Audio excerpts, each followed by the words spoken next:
구독과 좋아요는 사랑입니다. 여러분 반갑습니다. 서목사의 말씀 창고의 서목사입니다. 오늘은 욥기 6장 1절부터 13절 말씀입니다. 오늘 말씀은 이제 욥의 이야기가 시작됩니다. 엘리바스의 이야기를 들은 욥의 반응이 기록되고 있습니다. 욥은 하나님 앞에 또한 그의 친구들 앞에서 어떠한 반응을 보일까요? 오늘 이 말씀을 통하여서 우리의 모습을 함께 묵상해 보기를 원합니다. 1절 말씀입니다. 그러나 욥이 대답했습니다. 내 고뇌를 달아볼 수만 있다면, 내 이 비참함을 저울에 올려볼 수만 있다면 얼마나 좋을까?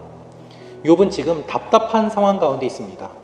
그가 죄를 지어서 겪는 고난이 아님에도 불구하고 그의 친구들이 계속해서 욥에게 너 뭐 죄 지은 거 있지, 그래서 이와 같은 벌을 받는 거야 라고 엉뚱하게 해석을 하고 있기 때문입니다. 잘못된 진단을 하고 있기 때문에 욥의 마음은 답답하고 안타깝습니다. 그래서 내 마음을 다 보여줄 수만 있다면 이라고 이야기를 하고 있는 것입니다. 그의 상황이 얼마나 힘들고 어렵고 마음이 아픈지 저울에 달아서 이것을 보여줄 수만 있다면 이라고 간절하게 원하고 있는 것이죠. 우리가 살면서 그와 같은 일들을 경험할 때가 있습니다. 너무 답답하고 힘들어서 진짜 내 마음에 있는 것들 다 꺼집어내서 보여주고 싶다. 지금 욥이 이야기하고 있는 내용이 그와 같은 것이죠. 내가 지금 어렵다. 그리고 엘리바스의 이야기를 들으면서 그의 이야기가 소금 없이 먹는 계란처럼 맛이 없고 느끼하고 뱉어버리고 싶고 역겹다라고 이렇게 표현을 하고 있습니다. 지금 그가 이렇게 이야기하고 있는 것이죠. 7절 말씀입니다. 나는 그것을 건드리기도 싫다. 그런 것을 먹으면 속이 메스꺼워진다. 이렇게 나를 판단하고 비난하고 비판하는 그러한 이야기를 들으니 내가 견딜 수가 없다라고 욥이 반응을 보이고 있는 것입니다. 그의 어투는 매우 격렬합니다. 감정적으로 격앙되어 있습니다. 그래서 그는 이렇게 이야기를 합니다. 8절부터 10절 말씀입니다. 내가 구하는 것이 있는데 하나님께서 내가 바라는 것을 해주셨으면, 하나님께서 선뜻 나를 죽여주셨으면, 그 손을 놓아 나를 끊어버리셨으면 좋겠다는 것이네.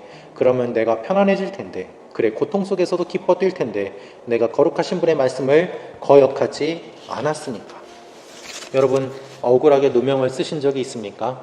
나는 아무런 잘못도 하지 않았는데 주위의 모든 사람이 나를 잘못했다고 이야기하고 죄인으로 몰아가고 비난하고 지금까지 쌓아왔던 모든 명예와 성실했던 것들을 다 무너뜨리고, 그리고 길바닥에 내동댕이 치고 발로 밟는 것 같은 그와 같은 수치심과 모욕감과 고난을 경험해 보신 적이 있습니까?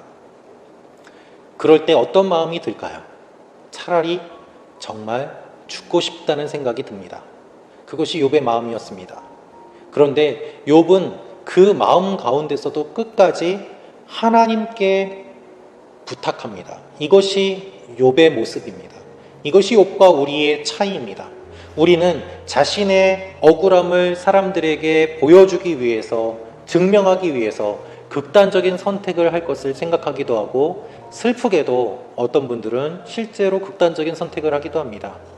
그러한 선택을 통하여서 내가 옳았다라는 것을 사람들에게 보여주는 것이죠.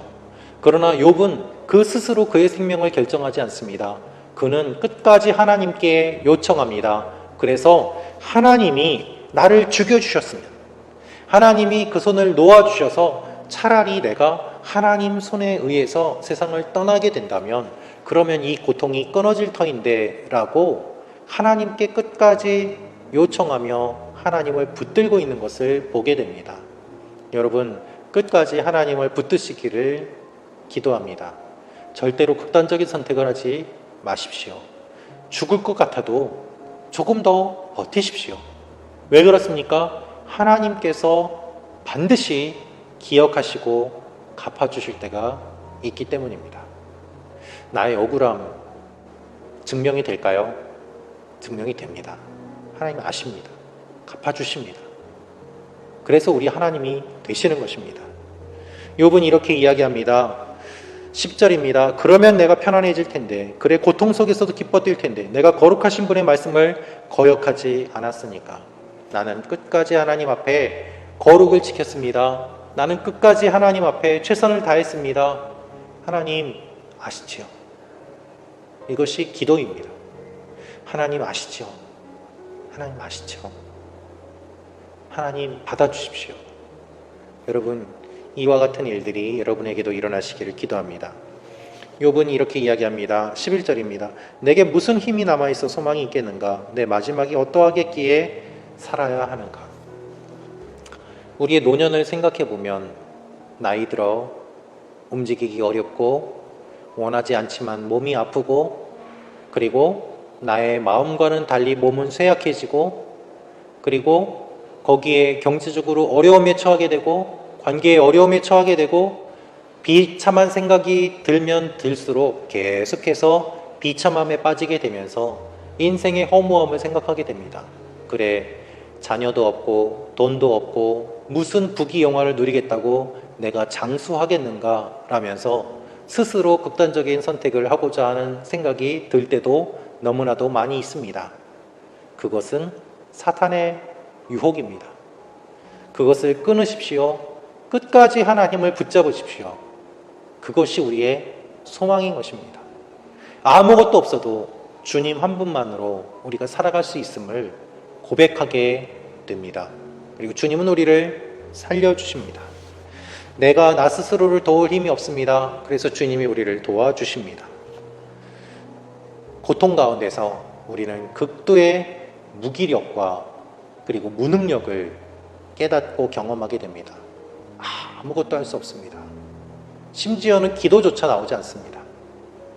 그래서 그렇게 그대로 버티고 있어야 합니다. 거기에서 새로운 일들이 시작됩니다. 욥은 끝까지 하나님의 말씀을 거역하지 않았습니다. 끝까지 하나님을 기억합니다. 이것이 욥이 될 수 있었던 이유입니다. 말씀 찾고 가족 여러분, 끝까지 하나님을 기억하십시오. 끝까지 하나님을 붙잡으십시오. 그럴 때 하나님께서 여러분에게 놀라운 일들을 이루어 주십니다. 그 일을 기억하며 오늘 하루도 주님과 동행하는 여러분과 제가 되기를 기도합니다. 기도하겠습니다.